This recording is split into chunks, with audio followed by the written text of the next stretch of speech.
Incremental model के ऊपर exam में क्वेश्चन आने के चांसेस पूरे के पूरे हैं और इसीलिए आज हम उसी का अभ्यास करेंगे। टाइम स्टैम्प्स डिस्क्रिप्शन में दे रखे हैं, उनके मदद से तुम वीडियो के अंदर जहाँ पे डायरेक्टली जंप करना चाहो वहाँ पे डायरेक्टली जंप कर सकते हो। राइट, अब हम शुरू करते हैं। सबसे पहले मैं ये चाहता हूँ कि तुम इमेजिन करो कि एक कंपनी है जो सॉफ्टवेयर बनाती है और उस कंपनी के अंदर एक क्लाइंट आता है और वो क्लाइंट उस कंपनी को ये बोलता है कि मुझे ना एक MS वर्ड जैसा सॉफ्टवेयर बनाना है और मैं उस सॉफ्टवेयर को नाम दूंगा एक्स एडिटर। तो अभी ये वो कंपनी को बताता है। अब जब वो ये चीज़ कंपनी को बताता है, कंपनी की क्या रिस्पॉन्सिबिलिटी है? कंपनी की रिस्पॉन्सिबिलिटी है कि वो उस सॉफ्टवेयर को बनाए। राइट, अब जब कंपनी को किसी भी सॉफ्टवेयर को बनाना होता है तब उस कंपनी के सामने कुछ मॉडल्स एज एन ऑप्शंस होते हैं और उन मॉडल्स में से उस सॉफ्टवेयर को बनाने के लिए उस कंपनी को किसी एक मॉडल को पिक करना पड़ता है। मॉडल का मतलब क्या होता है? मॉडल का मतलब एक बेसिकली प्रोसेस होता है जिसके मदद से कंपनी किसी भी सॉफ्टवेयर को फ्रॉम स्क्रैच टू एंड बहुत ही ज़्यादा सिस्टमैटिक और प्रोफेशनल तरीके से बना सकती है। तो अभी इन मॉडल्स में से एक मॉडल है इंक्रीमेंटल मॉडल। तो अभी हम ये इमेजिन करते हैं कि कंपनी ने इंक्रीमेंटल मॉडल को चूज़ किया है उस सॉफ्टवेयर को बनाने के लिए। तो अभी इंक्रीमेंटल मॉडल के अंदर ना कुछ फेजेस होता है और क्योंकि कंपनी ने ये मॉडल चूज़ किया है उस सॉफ्टवेयर को बनाने के लिए, इसलिए कंपनी को भी उन फेजेस को फॉलो करना पड़ेगा। राइट, अभी हम इन फेजेस को सबसे पहले समझते हैं। सबसे पहला phases communication phase. Communication phase के अंदर क्या होता है? कम्युनिकेशन फेज के अंदर जो कंपनी होती है, मतलब जो टीम कंपनी असाइन करती है उस सॉफ्टवेयर को बनाने के लिए, वो टीम जो भी क्लाइंट है जिसको सॉफ्टवेयर बनाना है, वो टीम उस क्लाइंट के साथ कम्युनिकेट करती है, इंटरेक्ट करती है और उस क्लाइंट की जितने भी रिक्वायरमेंट्स है उस सॉफ्टवेयर के रिगार्डिंग उन सारे के सारे रिक्वायरमेंट्स को गैदर करते हैं। इस फेज को रिक्वायरमेंट गैदरिंग फेज भी कहा जाता है। तो अभी सारे के सारे रिक्वायरमेंट्स वो टीम उस क्लाइंट से गैदर करती है और फिर बनता है एक रिक्वायरमेंट स्पेसिफिकेशन डॉक्यूमेंट। राइट, ये चीज़ कम्युनिकेशन फेज के अंदर होती है। अब हम ये समझते हैं कि प्लानिंग फेज के अंदर क्या होता है। प्लानिंग फेज के अंदर हम ये डिस्क्राइब करते हैं कि कौन से टास्क परफॉर्म करने हैं और उसके अकॉर्डिंग हम प्लान करते हैं और फिर उसके बाद हम वर्क शेड्यूल बनाते हैं, जो भी रिसोर्सेज लगने वाले हैं उन रिसोर्सेज को अलॉट करते हैं और फिर उससे एक कॉस्ट एस्टिमेशन निकलता है। मतलब हमें ये पता चलता है कि उस सॉफ्टवेयर को बनाने के लिए क्या कॉस्ट लगने वाला है। राइट, अब अगला फेज जो है वो है मॉडलिंग फेज। इस फेज के अंदर हम अलग अलग डायग्राम्स बनाते हैं या यू कैन से अलग अलग मॉडल्स बनाते हैं, जैसे कि फॉर एग्जांपल DFD डायग्राम, जिसको हम डेटा फ्लो डायग्राम भी कहते हैं, और भी अलग अलग डायग्राम्स होते हैं। आगे आने वाले वीडियोस में हम सारे के सारे डायग्राम्स के बारे में पढ़ने वाले हैं, तो उसका टेंशन मत लो। तो अभी अलग अलग डायग्राम्स हम क्यों बनाते हैं? अलग अलग डायग्राम्स हम इसीलिए बनाते हैं क्योंकि उन डायग्राम्स को डिजाइन या बनाने से हमें जो भी सॉफ्टवेयर बनाना है उस सॉफ्टवेयर के बारे में क्लियरिटी मिलती है। जैसे हमें यह पता चलता है कि उस सॉफ्टवेयर को कौन से टाइप्स के यूज़र यूज़ कर सकते हैं। हमें ये पता चलता है कि उस सॉफ्टवेयर के अंदर अलग अलग एंटिटीज़ का एक दूसरे के साथ रिलेशनशिप क्या है। हमें ये पता चलता है कि उस सॉफ्टवेयर के अंदर अलग अलग चीज़ों का या उस सॉफ्टवेयर का खुद का फ्लो कैसे है, ये सारी चीज़ें हमें पता चलती है। और ऐसा इसीलिए क्योंकि ये जो सारे के सारे डायग्राम्स हम बनाते हैं वो सारे के सारे डायग्राम्स बहुत ही ज़्यादा डिटेल्ड डायग्राम्स होते हैं। अब जो अगला फेज है वो है कंस्ट्रक्शन फेज। देखो अभी सॉफ्टवेयर क्या होता है? Software at the end of the day it is a collection of various programs. Right, मतलब तुम्हें प्रोग्रामिंग तो करना ही पड़ेगा। राइट, तो वो जो प्रोग्रामिंग तुम्हें करना पड़ेगा, जो अलग अलग डेवलपर्स मिलके प्रोग्राम्स लिखते हैं, वो जो कोर पार्ट है वो पार्ट कंस्ट्रक्शन फेज के अंदर होता है। मतलब बेसिकली इस फेज के अंदर उस सॉफ्टवेयर के लिए प्रोग्राम लिखा जाता है। ओके, और इस फेज का आउटपुट एक प्रॉपर डेवलप्ड प्रोग्राम होता है जिसके मदद से वो सॉफ्टवेयर चलता है। ओके, और इस फेज के अंदर और एक चीज होती है विच इज जो भी वो डेवलप प्रोग्राम है, जो भी वो डेवलप कोड है, उस प्रोग्राम को टेस्ट भी किया जाता है और ये देखा जाता है कि जो भी यूजर के रिक्वायरमेंट्स है क्या वो रिक्वायरमेंट्स फुलफिल हो रहे हैं या नहीं। इसके अंदर ये भी देखा जाता है कि जो भी एक्सपेक्टेड इनपुट्स हम सॉफ्टवेयर को दे रहे हैं वो एक्सपेक्टेड इनपुट्स एक्सपेक्टेड आउटपुट्स दे रहे हैं नहीं। और अब जो आखिरी फेज है वो है डिप्लॉयमेंट फेज।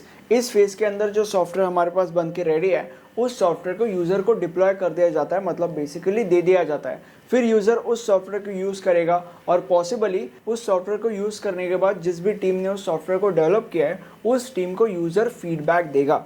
अब तुम्हें एक चीज समझने की जरूरत है विच इज ये जो फेजेस हमने अभी अभी पढ़े हैं ये फेजेस उन सारे के सारे मॉडल्स में ऑलमोस्ट सेम ही है जिन मॉडल्स की बात मैं स्टार्टिंग में कर रहा था। बट जो अप्रोच है जो हर एक मॉडल यूज करता है वो अप्रोच हर एक मॉडल का अलग अलग है। अब एक छोटे से ब्रेक के बाद हम ये देखेंगे कि इंक्रीमेंटल मॉडल का अप्रोच क्या है, या आप इसको ऐसे भी कह सकते हो कि हम ये देखने वाले हैं कि इंक्रीमेंटल मॉडल के अंदर क्या होता है, इसका कॉन्सेप्ट क्या है। अब हम ये समझते हैं कि इंक्रीमेंटल मॉडल के अंदर क्या होता है। जब भी किसी भी कंपनी को एक सॉफ्टवेयर बनाना होता है और अगर वो इंक्रीमेंटल मॉडल का इस्तेमाल कर रही है तो वो कंपनी उस सॉफ्टवेयर को अलग अलग पार्ट्स में डिवाइड करती है अकॉर्डिंग टू द फंक्शनैलिटीज। और इंक्रीमेंट मॉडल के अंदर चीजें इंक्रीमेंट वाइज चलती है। इसका मतलब ये है कि सबसे पहले कंपनी सबसे पहले इंक्रीमेंट के ऊपर फोकस करेगी। अभी सबसे पहले इंक्रीमेंट के अंदर क्या होगा, जो भी सॉफ्टवेयर उसे बनाना है उसका सबसे बेसिक वर्जन क्या हो सकता है, उस बेसिक वर्जन के ऊपर काम होगा। मतलब अभी जैसे कि स्टार्टिंग में मैंने तुम लोग को बोला था कि क्लाइंट कंपनी के अंदर आता है और बोलता है कि मुझे ना MS वर्ड जैसा एक सॉफ्टवेयर बनाना है, तो अभी कंपनी को MS वर्ड जैसा सॉफ्टवेयर बनाना है, राइट। तो अभी इंक्रीमेंट 1 के अंदर उस सॉफ्टवेयर का सबसे ज्यादा बेसिक वर्जन क्या हो सकता है, उसके अंदर क्या क्या फंक्शनैलिटीज हो सकती है, मे बी उसके अंदर कट, कॉपी, पेस्ट, एडिट जैसे अलग अलग छोटी छोटी फंक्शनैलिटीज हो सकती है। और इन फंक्शनैलिटीज को मिला के एक छोटा सा बेसिक सॉफ्टवेयर बन जाएगा जो इनिशियली फर्स्ट इंक्रीमेंट के अंदर हम क्लाइंट को दे सकते हैं, राइट। तो इंक्रीमेंट नंबर 1 के अंदर उसी बेसिक सॉफ्टवेयर के ऊपर काम होता है। इंक्रीमेंट नंबर 1 के अंदर यही 5 फेजेस चलेंगे और इन्हीं 5 फेजेस के आखिरी तक वो बेसिक सॉफ्टवेयर बनके तैयार हो जाएगा और यूजर को डिप्लॉय हो जाएगा, राइट। अब डिप्लॉय होने के बाद मतलब यूजर को दे दिया जाएगा, ओके। और उसके बाद कंपनी जो है वो इंक्रीमेंट नंबर 2 के ऊपर काम करेगी। इंक्रीमेंट नंबर 2 के अंदर क्या होगा, इंक्रीमेंट नंबर 2 के अंदर यही जो बेसिक सॉफ्टवेयर उनने बनाया था जिसके अंदर बेसिक फंक्शनैलिटीज थी, वो बेसिक फंक्शनैलिटीज तो होंगी उस सॉफ्टवेयर में, बट उन बेसिक फंक्शनैलिटीज के ऊपर भी और फंक्शनैलिटीज ऐड की जाएगी, ठीक है। जैसे कि for example colour tool add किया जाएगा, अलग अलग एलिमेंट्स हम उस सॉफ्टवेयर के अंदर इंक्लूड कर सकते हैं। देन जो टेक्स्ट हम लिखते हैं उस टेक्स्ट का साइज, शेप, स्ट्रक्चर वगैरह बदल सकते हैं। ऐसे अलग अलग फंक्शनैलिटीज ऐड की जाएगी। मतलब बेसिकली जो फंक्शनैलिटीज यहाँ पे थी उसके अलावा और एक्स्ट्रा फंक्शनैलिटीज यहाँ पे ऐड की जाती है अगले इंक्रीमेंट के अंदर। अगले इंक्रीमेंट के अंदर यही सारे के सारे फेज चलेंगे, राइट। एंड इन्हीं सारे के सारे फेज के आखिरी तक वो सॉफ्टवेयर बन के रेडी हो जाएगा जिसमें और एक्स्ट्रा फंक्शनैलिटीज थी, ठीक है। और फिर वो जो सॉफ्टवेयर है वो क्लाइंट को डिलीवर हो जाएगा। और अब अगले इंक्रीमेंट की बारी आती है जहां पे हम उस सॉफ्टवेयर के अंदर और एक्स्ट्रा फंक्शंस ऐड करेंगे। ऐसा करते जाएंगे मतलब बेसिकली इंक्रीमेंट 3, इंक्रीमेंट 4 ऐसा होते जाएगा तब तक जब तक वो सॉफ्टवेयर बन के पूरा रेडी नहीं हो जाता और क्लाइंट को फिर आखिरी में वो जो पूरा का पूरा सॉफ्टवेयर हमारा बन के रेडी है उस सॉफ्टवेयर को डिप्लॉय कर देंगे, मतलब दे देंगे और फिर क्लाइंट को अपना सॉफ्टवेयर मिल जाएगा। तो बेसिकली इंक्रीमेंट मॉडलिंग के अंदर ऐसे इंक्रीमेंट में काम होता है। और यहाँ पे कैसे काम नहीं होता, वाटरफॉल जैसे काम यहाँ पे नहीं होता। वाटरफॉल मॉडल के अंदर क्या होता था, वाटरफॉल मॉडल के अंदर हम पूरा का पूरा सॉफ्टवेयर बना लेते थे और पूरा का पूरा सॉफ्टवेयर बनाने के बाद उस क्लाइंट को दे देते थे। इंक्रीमेंट नहीं होते थे, डायरेक्ट पूरा बनाओ दे दो। अब इसमें प्रॉब्लम क्या है, इसमें प्रॉब्लम ये है कि अगर 1 साल लगा हमें एक पूरा का पूरा सॉफ्टवेयर बनाने के लिए और 1 साल लगाने के बाद हमने वो सॉफ्टवेयर बना लिया और क्लाइंट को दिया, बट क्लाइंट को पसंद ही नहीं आया तो हमारा 1 साल बर्बाद हो गया। ये उसका प्रॉब्लम है। बट इंक्रीमेंटल मॉडल के अंदर ऐसा नहीं होता क्योंकि यहाँ पे हम इंक्रीमेंट वाइज चीजें कर रहे हैं। थोड़ा सा बना रहे हैं, क्लाइंट को दिखा रहे हैं, देन जो भी हमने बनाया उसमें और एक्स्ट्रा चीजें हम ऐड कर रहे हैं, क्लाइंट को दिखा रहे हैं, देन फिर जो भी हमने बनाया था उसमें और एक्स्ट्रा चीजें ऐड कर रहे हैं, क्लाइंट को दिखा रहे हैं। तो अभी इससे क्या होता है, इससे अगर क्लाइंट किसी स्टेज पे अगर सेटिस्फाई नहीं भी है तो हमें बहुत कम चीजें चेंज करनी पड़ती है। तो इंक्रीमेंटल मॉडल का जो अप्रोच होता है वो अप्रोच ये है, इंक्रीमेंट वाइज चीजें डिलीवर करना। वाटरफॉल मॉडल का अप्रोच जो होता है वो अप्रोच वो है कि जितना भी समय लगता है उतना समय लगा के सॉफ्टवेयर एक बार बना दो और बनाने के बाद क्लाइंट को दे दो। ये वाटरफॉल मॉडल का अप्रोच है और ये इंक्रीमेंटल मॉडल का अप्रोच है।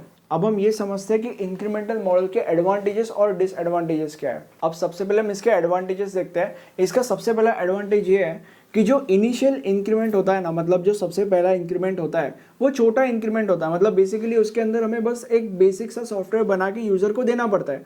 अब क्योंकि हमें बस बेसिक सा सॉफ्टवेयर बनाना है इसीलिए उस बेसिक से सॉफ्टवेयर को बनाने के लिए बहुत कम लोगों की हमें जरूरत पड़ती है, राइट।